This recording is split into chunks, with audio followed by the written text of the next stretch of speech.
Good morning. So we are coming towards the end of Siman Kufayin Ches, chapter 178 in Alter Rebbe. We're middle of Halacha Ches, Halacha 8. We're middle. So,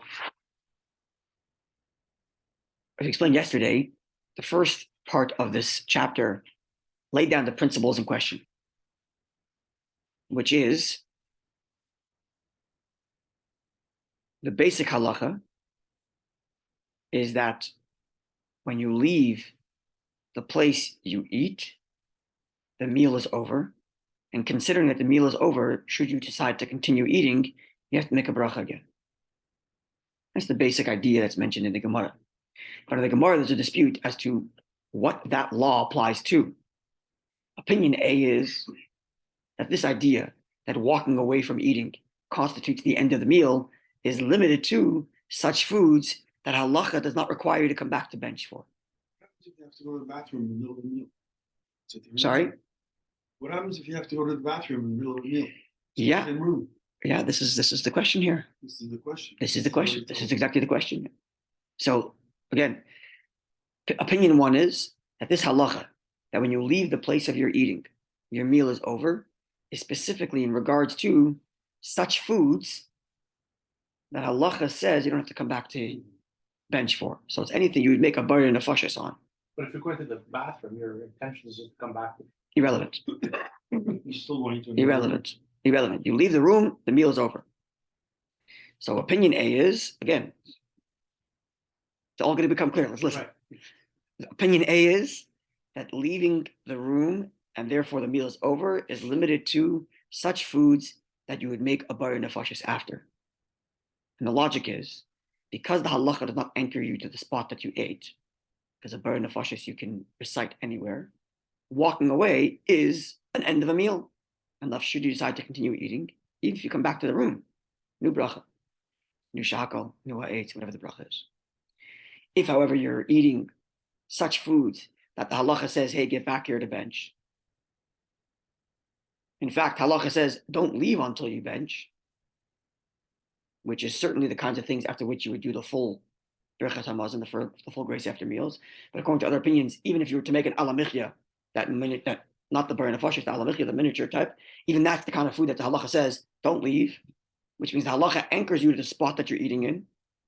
So even though you walk away, and you're going to be benching in that other place, so you violated the halacha which said don't leave.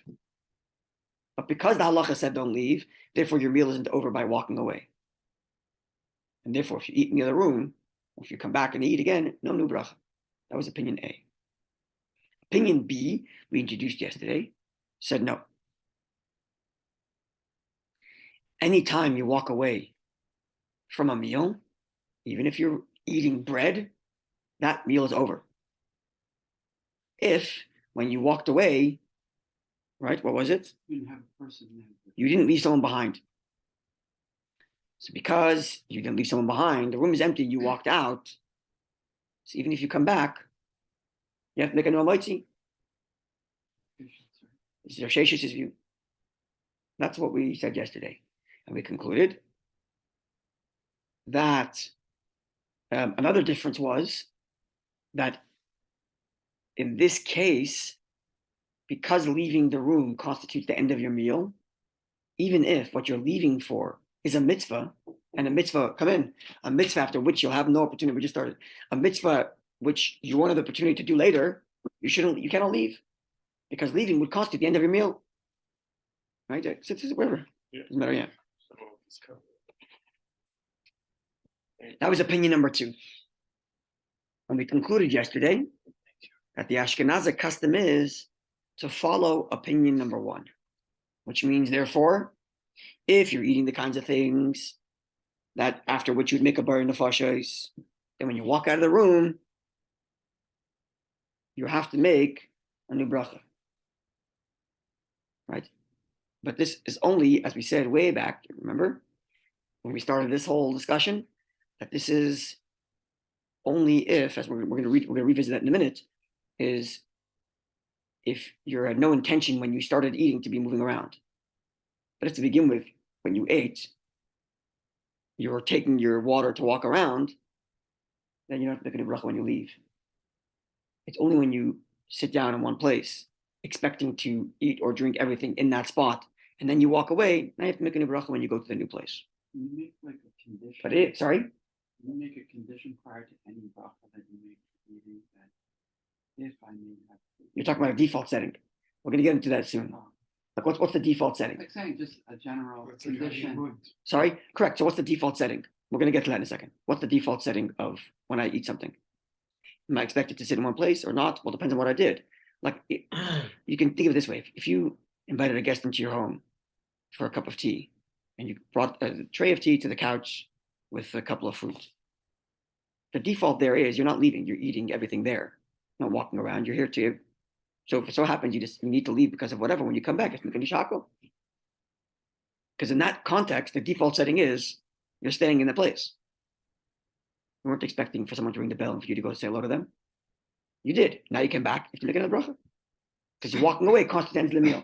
But we're following opinion A, and therefore, if the meal you're walking away from is a meal for which you washed, so now, even though you shouldn't have walked away, because you're not allowed to walk away from a meal before you bench, but because we're following opinion number 1, which says that you're anchored to your old place, no new bracha if you washed.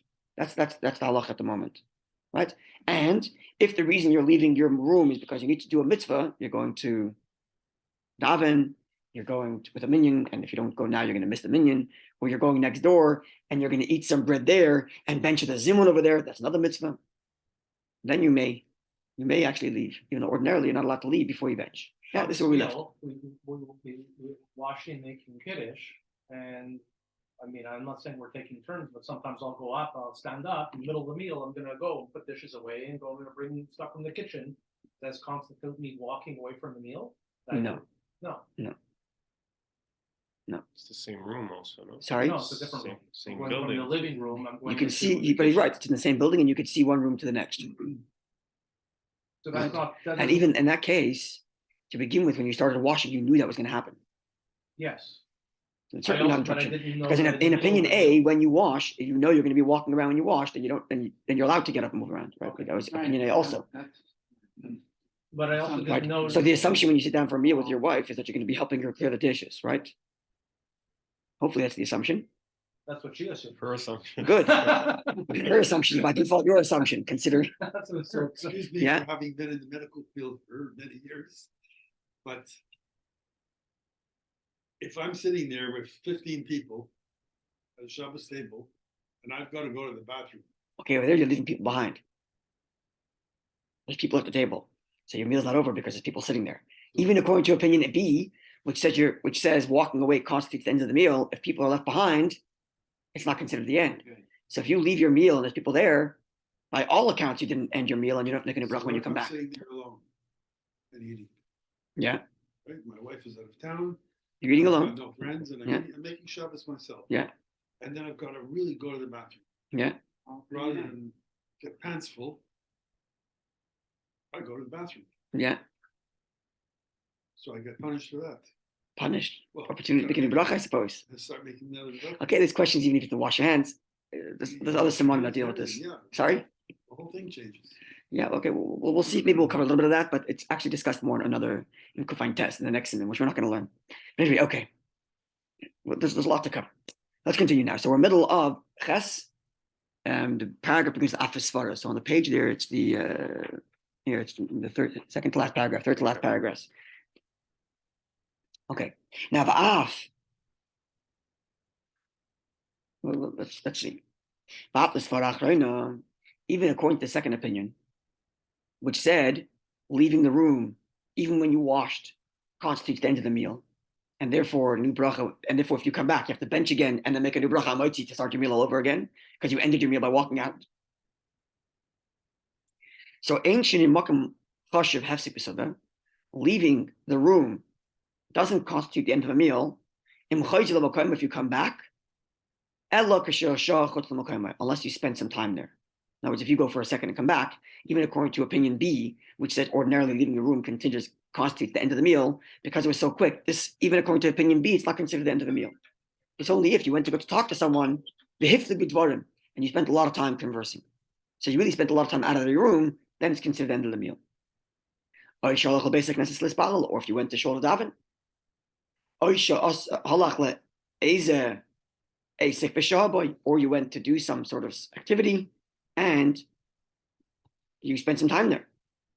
And now to the question you're all asking, if you didn't spend so much time away from the table, even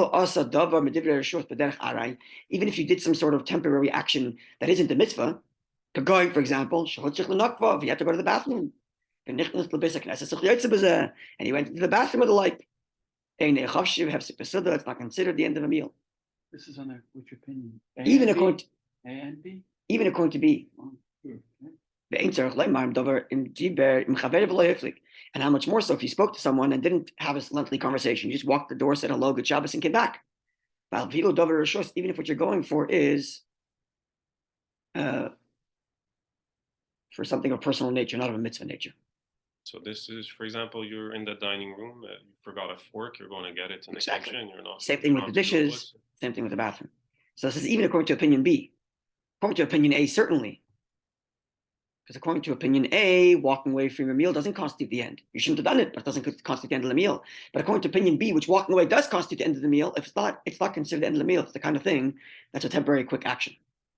So Someone stopped by on Friday night, so you both walked the door to say good Shabbos, and then came back in. So when I asked you last time, if we do, let's say Friday night, we did kiddush, we're starting to eat, and then the babies cry. Me and my wife go upstairs. We come back down. It's fine.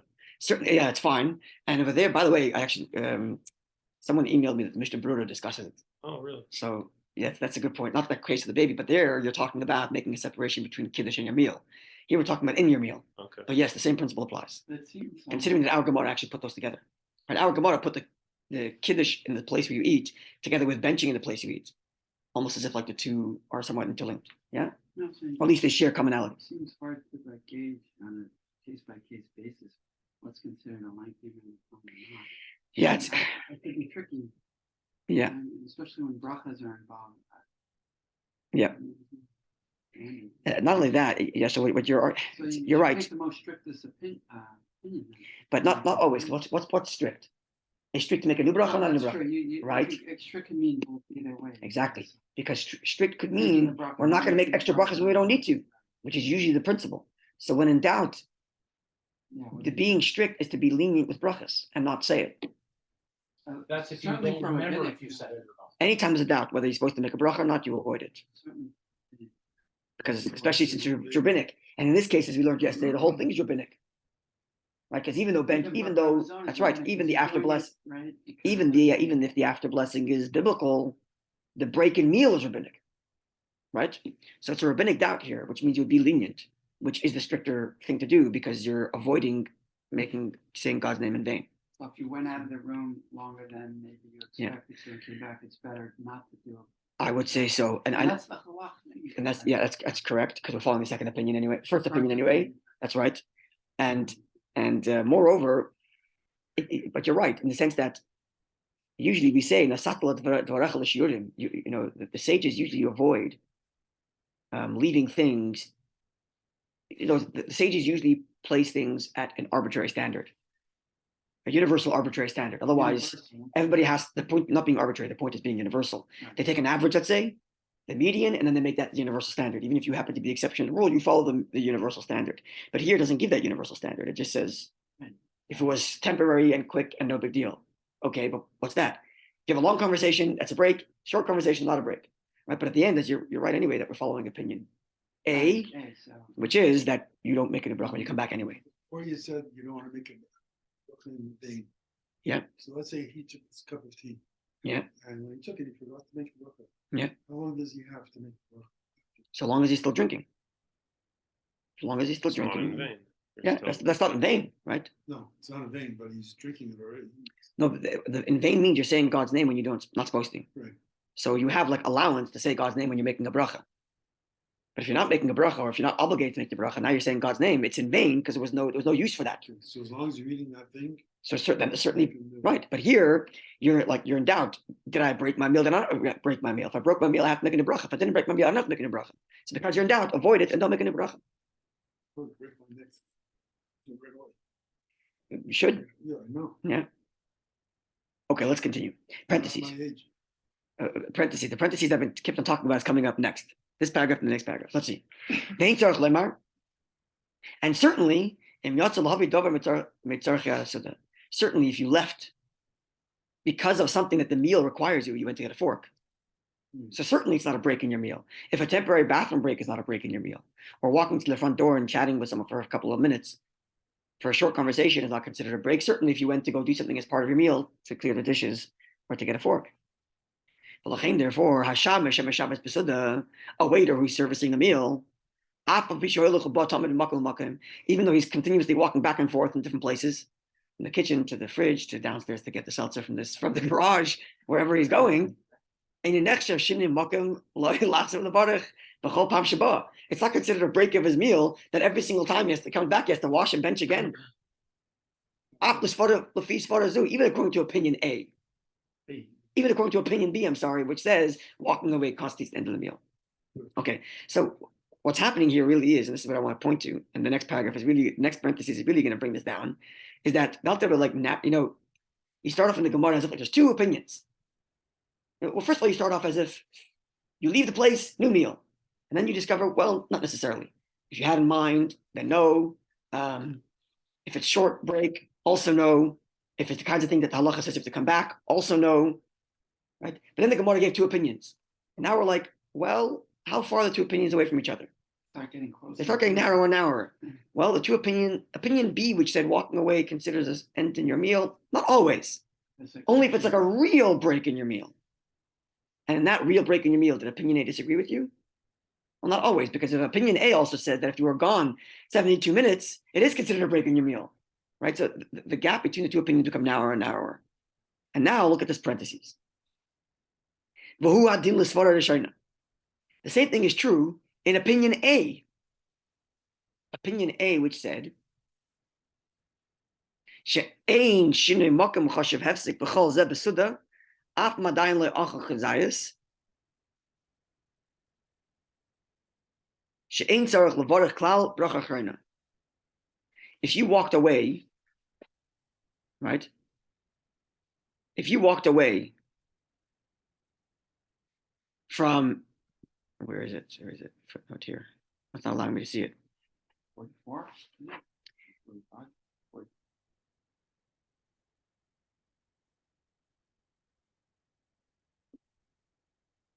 Right. So if you ate less than the amount of an olive, You need to put note. and I have it here, yeah. So that's okay. You can look at 44. At the end of subsection 3, it was stated that eating less than an olive-sized portion, even of bread, is likened to eating food that does not warrant the recitation of the blessing after it in the place where one ate, and hence, a change of location would warrant the recitation of blessing on Motzi before eating bread again. Opinion A said that when you walk away from a meal after which you don't have to bench in your spot, it's considered a new meal. If you ate a bread less than an olive size, you aren't required to bench in the spot which you ate, and therefore walking away means you have to make a bracha on Motzi. Even bread. Even bread, because you ate less than an olive size, Oh, right? So now over here,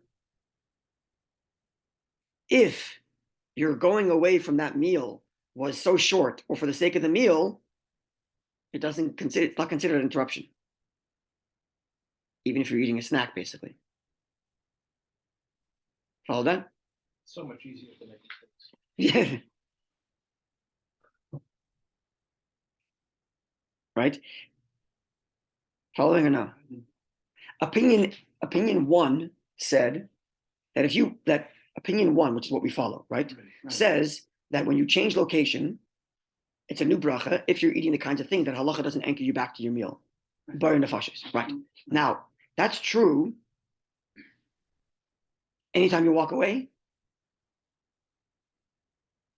Now we're learning that these little short interruptions, going to the bathroom, getting a fork, quick talk, is not considered a break in your full meal according to opinion B, and therefore it's not considered a full break in your temporary meal in opinion A. So if you're drinking your tea with your friend, and you're expecting not to leave that spot, and you just need a spoon, it's not considered a new meal. And even if you're eating bread, but you haven't eaten the kazayas yet, you haven't eaten the amount that requires you to bench in your spot, then that break is certainly not a break.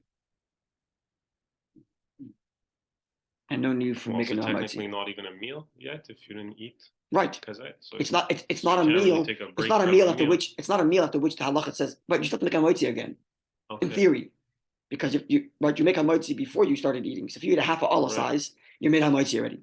You Okay. walked away. You made a break in your meal. You come back. You can make a new hamotzi. But because Unless the it's a break here was so short break. short, you don't have to make a new hamotzi when you come back, even according to opinion A. So we're taking the standard that opinion B applies to describing the shortness of a break and therefore not considered a break in its view for bread meal, and applying that to opinion 1 describing non-bread meals. We're narrowing the gap. That's correct. It's funny because Correct. the more strict. That's right. We're taking a leniency from the strict one and applying it. That's to right. even more, Because making that's them right. pay even more Correct. lenient. Correct. We're taking the idea of what constitutes a short break and therefore not a break at all and applying it universally.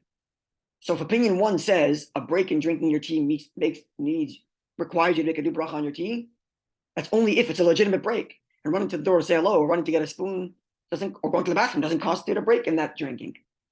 So we're narrowing the gap already more. Right? Now, moreover, let's see more, yeah? I just wonder if taking an intentional break would change everything and you have to redo, like if you're eating, I don't know, a long dinner or a nice meal, a lot of people take a break between this course and that course, or they. Okay, so I would argue, what are they doing the break for? They're going out for a cigar, let's say, or for a cigarette. Let's say, let's just say, right? Time between courses, so I would courses, or talk, or. I would argue it's part of the meal experience. If you're sitting down in a restaurant, and the expectation is you're going to sit for the next 3 hours, and between a course 1 and course 2, you're going to go outside with your buddies for a cigarette. I would say that that's considered still a break, all of the nature of the meal, because it's part of the meal experience. So I would argue that. Right, so this whole halacha we learned in the Gemara that when you walk away from the bracha, we're starting to narrow it down more and more to the point that we're almost never using this halacha. Let's go even further. This also applies. This applies to when you're eating the kinds of things after which you're not required to come back to your spot to bench. You're drinking tea. If you established your meal with that item, like it's not just a snack. It's something you're sitting down to enjoy. A glass of tea, a coffee, a beer, all of which is very nefashos. So it's not like the halacha requires you to come back to your spot, but it is something you are having in a settled manner. You're sitting down in your backyard with your beer or with your coffee or tea or whatever it is. Yeah. Then Kamoshi's Barber Simonish Yud Gimel will explain what these things are in chapter 213. Then too, if you make a temporary break, there's no break. It's not considered a break. A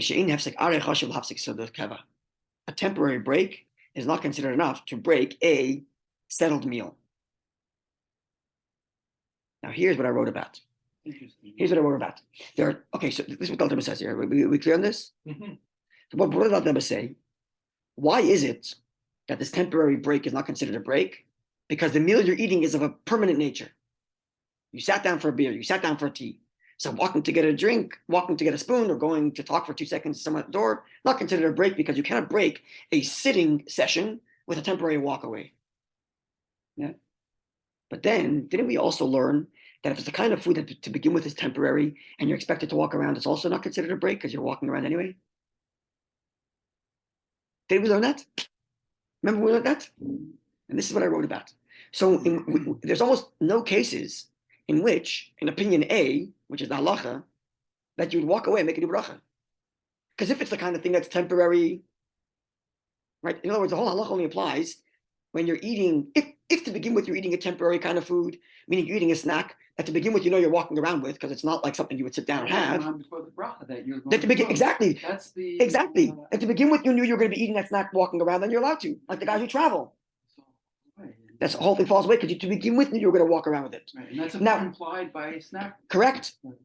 Now, if it's implied by the fact that you open a bag of chips that you know you're going to walk around eating your house, right? Now he says that if you're eating something that you're settled in your spot, and a temporary break doesn't constitute a break. So when does the whole halacha that you move places, you move location, make a new bracha?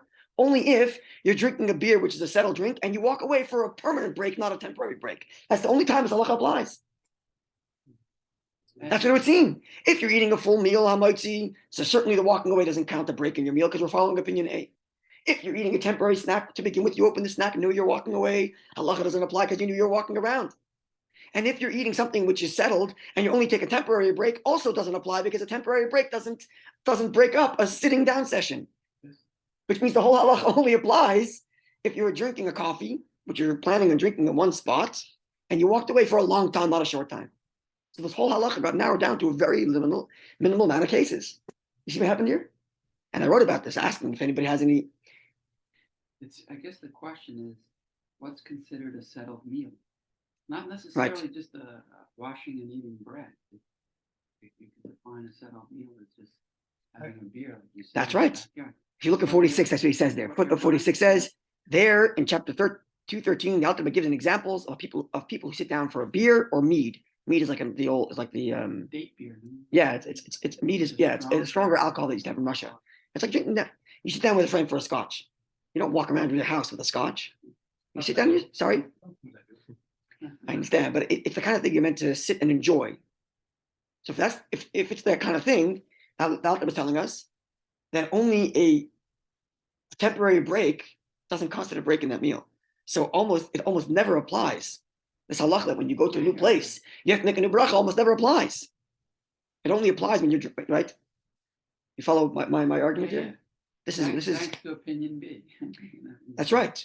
And this is in parentheses in Alter Rebbe. And I should note that whenever there's in a parentheses in the Alter Rebbe, like why something in the parentheses in Alter Rebbe? He doesn't follow it, but he writes it because other. No, so it's reverse. Something he added. Something he added. Oh, he does. It's either something he's still not sure about, or something that he himself added by his own thinking, rather than, which means it seemed you have to look up all the sources to see what everybody else says, because there's a lot of footnotes here that cite to different sources. But if you look at the footnotes, none of the sources really cite to previous sources. They're all citations to other places in his own code of Jewish law, which would indicate that this is really his own thinking, which means Alter Rebbe narrowed down this whole halacha in the Gemara to almost a very, very minimal amount of cases. Right? We started off like, oh my gosh, every time I walk out of the room, I have to make a new bracha. And now we're like, not really. You pick up you take a bottle of water in your office. You're planning on sitting in your office and only drinking the water at your desk. You, to begin with, know you're going to be walking around with it. So no new bracha. Right? And again, here, if you sit down for a coffee meeting and you went outside for a second to get something, you still don't have to make a new bracha when you come back. It's only if you sat down for the coffee and then you walked out for like a long conversation, now you have to make a new bracha on the coffee. So it almost never applies. Correct? But is it like the thing? I wrote about this, asking if anybody has any other way to expand this halacha that we're spending so much time on. And anyway. Is it like what you're having that's like blessed, that you did the blessing on, or is it the place, or is it? It seems like it's the context and the way in which you sat down. But if I had a bottle of water in my office, now it's 5 o'clock, I know I'm leaving. I could either take it, like let's say, I could either take it with me into the car, or sometimes I'll have one in the car already that I'll just. Okay, so in that case, So I would if say I you did make a a bracha blessing, shehakol in the car You do because it's a new shehakol, building. It's a new place. It's a new building.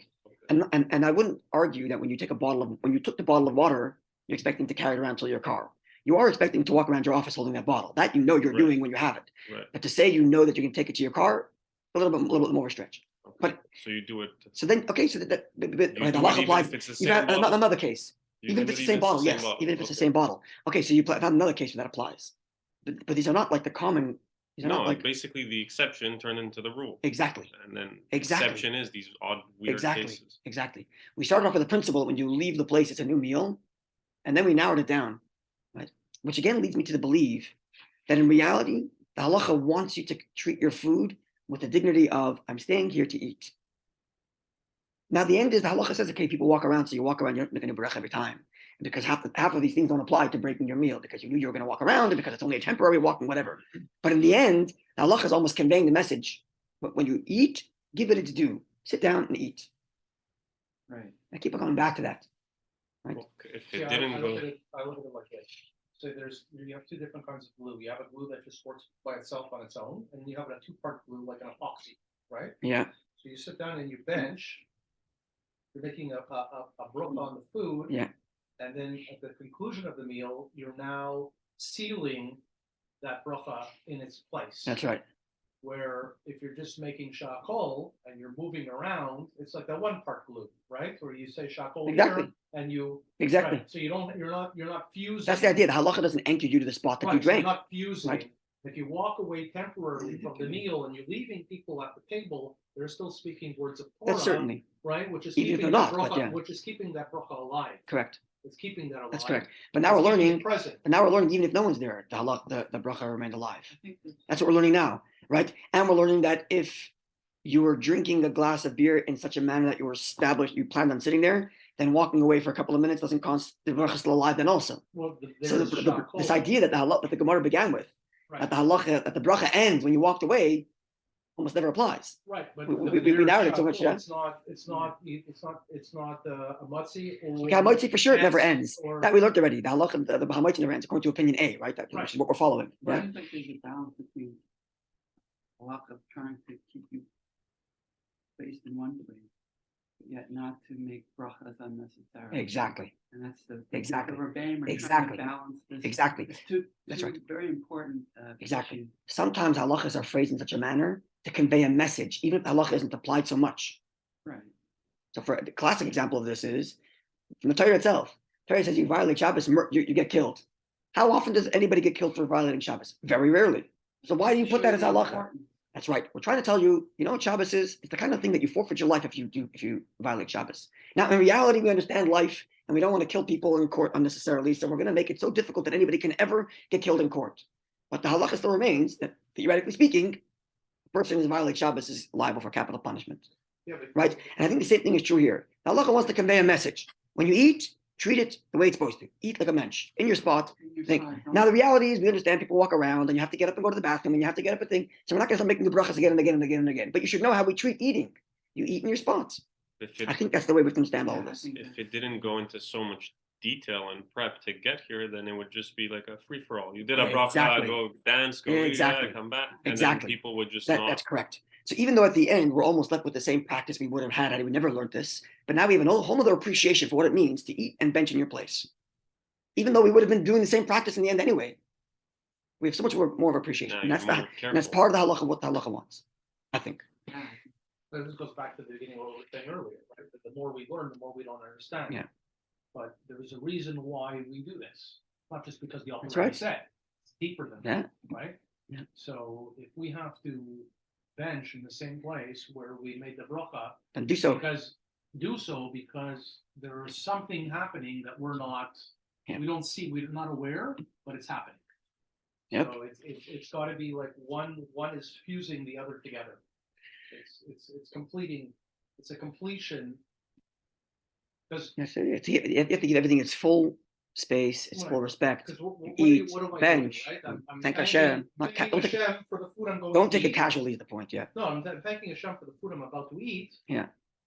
Now I'm thanking him again for the food I just ate. Don't take it casually. Right. So Yeah. it's fusing the two together. Yeah. It's So we have two more things to cover, God willing. Tomorrow, okay, Bez Hashem, we're traveling to New York to be at the Rebbe's oil tonight and tomorrow, which is Gimel Tammuz. The third of Tammuz is the Rebbe's yard site. And I hope, God willing, hopefully I'll be back in time for the class, but it's a possibility that I won't be in time for the class. So, but anyway, but to continue, tomorrow's Thursday, so Friday certainly, and then Monday, we'll finish it tomorrow. There's two more halachas to cover: is falling asleep at the meal, what and is what it? falling asleep at the meal, Oh, and whether that constitutes a break. And it is for Pesach, right? we're gonna get I don't think it's gonna be mentioned. Well, no, it's an issue. It was a question. I don't know if that's going to be mentioned here. And then we have to also cover when a person's in an open space, what's considered leaving the location. Because we're talking about leaving the room. What if you're in a park? What if you're in you're in a picnic? How far do you have to walk away from that spot where you ate to be It's like considered? Kiddush when you're in the Depends how corner far of the the bathroom room. is. I mean, Sorry? Well, if it's a room, then the room itself brings it all together. that's true. if it's open It's space, open space. That's what we're going to learn the next halachas. like if you're Okay, eating wonderful lunch day. in Saskatchewan. Hey, you're out camping. I don't know. There's a question I wanted to ask you. Yeah. Let's say we're at the Shabbos table, and it happened that I'm not sure if I did the right thing or not, but I was drinking a cup of tea, and I had this much left in the tea, and the person came over from the hot water, that's the hot water container, Yeah. poured more in. I said, no, you can't do that. Directly? They brought the Fill container up to my you? tea. Just fill No, they brought it from the urn? the urn, just. How did it say? Just Was the was water, unplugged? just the hot water, Oh, it was off the fire, like a kettle that was on the fire, took off the fire? not the kettle, like what we have over here, those Plugged in. plugged in, hot water heater, Okay. okay? You pour it in So they and then brought you it to the put another table, it's cup. plugged in. How did they take it out No, of they the wall? put it into a cup, and then they poured it into. Okay, a so that's cup. fine.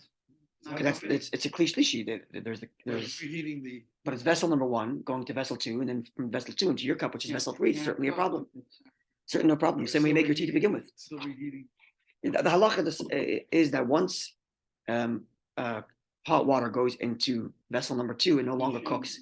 Klisheni. And ironically, actually, modern as science is, you can explain this scientifically as well, based on who is it? Principle is it that everything that's in motion stays in motion, right? That everything's in motion stays in motion. the So- reaction is great. No, every action has an equal reaction to something else. But there's a principle which is everything that's in motion reasonable. stays in motion, which means if you made something change from status A to status B, it doesn't just stay in status B. It slowly, gradually declines like status C, and then D. If you left it in A, it would have just stayed in A. So, in other words, if you take a hot water off the flame and you take it off the flame, it retains being hot, and its progression of cooling down starts at its very slow rate because it's maintaining its own status. It's fighting to maintain its own status as a hot boiling pot of water. But once you pour into another cup, now that action you're pouring changed its movement, not from trying to be hotter, but from trying to be colder. So it's in motion of getting colder now, and thus doesn't have the. So it's in motion of cooling off. That's correct. rather than maintaining That's right. everything. This is like a scientific way of understanding this principle that once it's in the second cup, it doesn't cook anymore Right, right. because it's in motion of down cool rather than in Down motion cool. of trying to stay hot. Just an interesting way of thinking about it. Okay, have a wonderful day, Eden.